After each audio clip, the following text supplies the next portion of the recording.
अस्सलाम वालेकुम students, hope you all are good. आज की इस वीडियो में आपके तमाम कॉमन क्वेश्चंस का रिप्लाई करूंगा। बहुत सारे बच्चे हैं जो कि कंफ्यूज हैं कि प्री मेडिकल से ताल्लुक़ है, प्री मेडिकल से उन्होंने जो वो एफएससी कंप्लीट किया हुआ है, क्या यूबीआईटी या बीबीए में एडमिशन हो जाएगा। और अभी तक मार्कशीट नहीं आई, तो एफएससी के जो मार्क्स हैं और मार्कशीट की जो पिक्चर है वो अपलोड करनी है, तो इस केस में हमें क्या करना है। और थर्ड क्वेश्चन बहुत इंपॉर्टेंट है कि फार्मेसी में लास्ट ईयर क्या क्लोजिंग परसेंटेज थी और इस बार क्या पॉसिबिलिटी है कि क्या चांसेस हैं आपकी, किस परसेंटेज के ऊपर आपका एडमिशन हो सकता है या नहीं।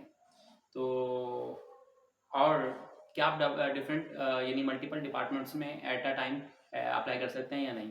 क्या आप क्लोज ओपन डिपार्टमेंट और क्लोज डिपार्टमेंट दोनों में एक साथ अप्लाई कर सकते हैं या नहीं।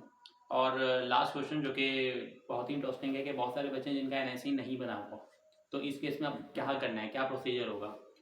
ज़ाहिर है आपको एनआईसी की पिक्चर अपलोड करनी है जो कि रिक्वायर्ड है, और उसमें साफ मेंशन किया हुआ है कि you have to upload the front image और the back image of the NIC.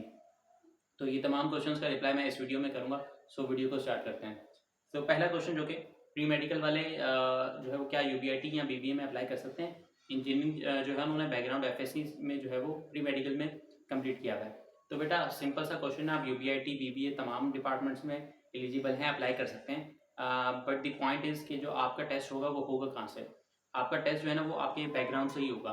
नहीं, अगर आप प्री मेडिकल से आपने कंप्लीट किया तो प्री मेडिकल के सब्जेक्ट से ही आपका टेस्ट होगा।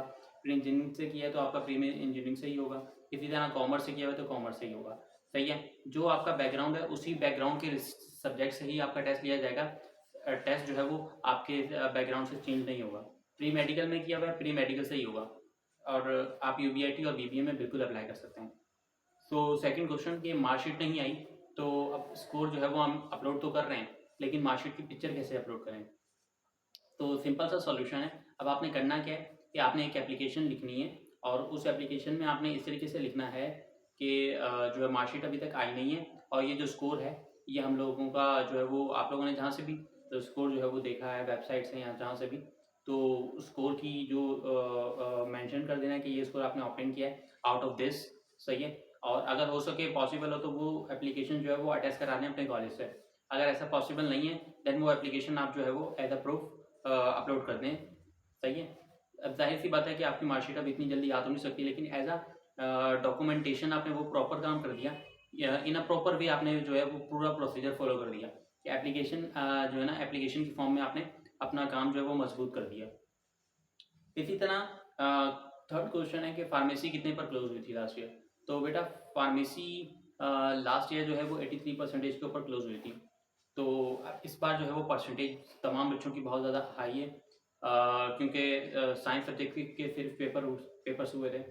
तो अब इशू ये है कि जो फार्मेसी के जो क्लोजिंग परसेंटेज चांसेस हैं वो इंक्रीजिंग ट्रेंड शो कर रहा है, और मेरिट भी इस बार हाई होने वाला है। तो 83 के बजाय ये कोई 89 तक क्लोज होने वाली है, 85 तक क्लोज होगी।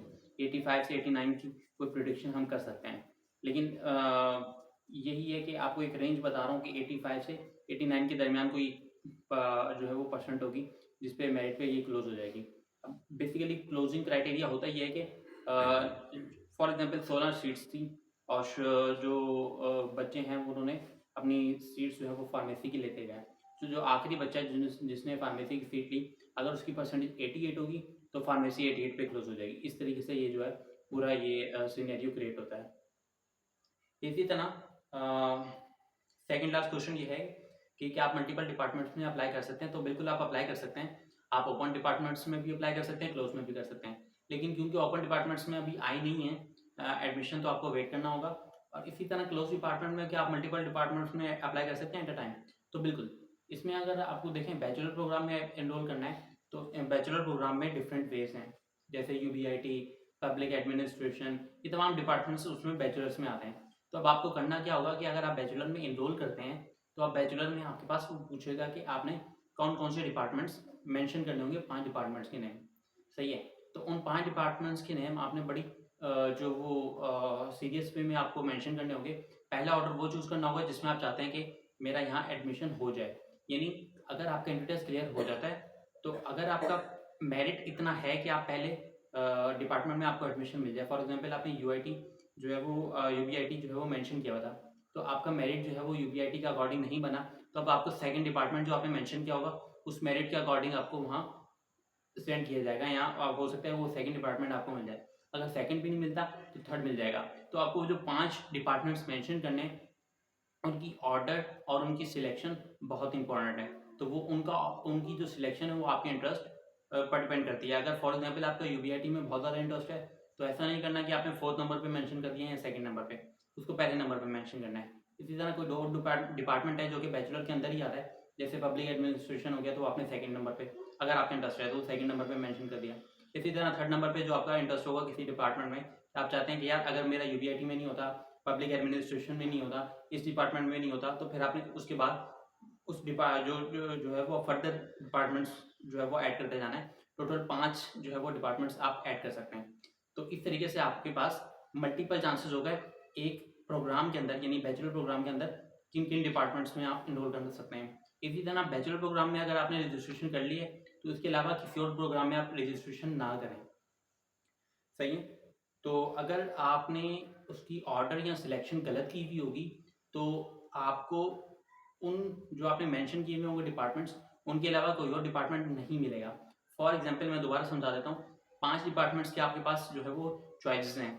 आपने उनमें 5 डिपार्टमेंट्स में 5 डिपार्टमेंट मेंशन कर दिए और पाँचों में आपका एडमिशन नहीं हो रहा, तो आपका किसी और डिपार्टमेंट में भी एडमिशन नहीं दिया जाएगा, बेशक आपका मेरिट बन रहा हो। किसी और डिपार्टमेंट का मेरिट आपकी मेरिट से मैच हो भी रहा हो तो आपको नहीं दिया जाएगा, क्योंकि आपने मेंशन नहीं किया हुआ था उन 5 डिपार्टमेंट्स में। तो आपको 5 वो डिपार्टमेंट्स मेंशन करने हैं जो कि आपकी परसेंटेज के अकॉर्डिंग आपको पॉसिबिलिटी होगा मिल भी जाएँ और इंटरेस्ट के अकॉर्डिंग भी हों। तो लास्ट क्वेश्चन ये है कि एनआईसी नहीं बना हुआ। ज़ाहिर सी बात है, अगर एनआईसी नहीं बना हुआ तो आप बेफॉर्म की पिक्चर अपलोड करेंगे और बेफॉर्म पे एनआईसी नंबर लिखा हुआ होता है। लेकिन अगर आप 18+ हैं तो आप एनआईसी बनने के लिए दे दें, फ़ौरन एनआईसी बनवा लें। लेकिन इसको करना क्या है, तो आपको बेफॉर्म की भी पिक्चर अपलोड करनी है और साथ में आपको एक एप्लीकेशन लिखनी है कि आपने एनआईसी बनने के लिए दिया हुआ है, और उस एप्लीकेशन को आपने अगेन पिक्चर या स्कैन करके आपको सबमिशन कर देनी है। तो आई होप आपके तमाम क्वेश्चंस के आंसर मैंने कर दिए होंगे। और again if you have any query then you can ask or through comment box. Thank you. खुदा हाफिज़।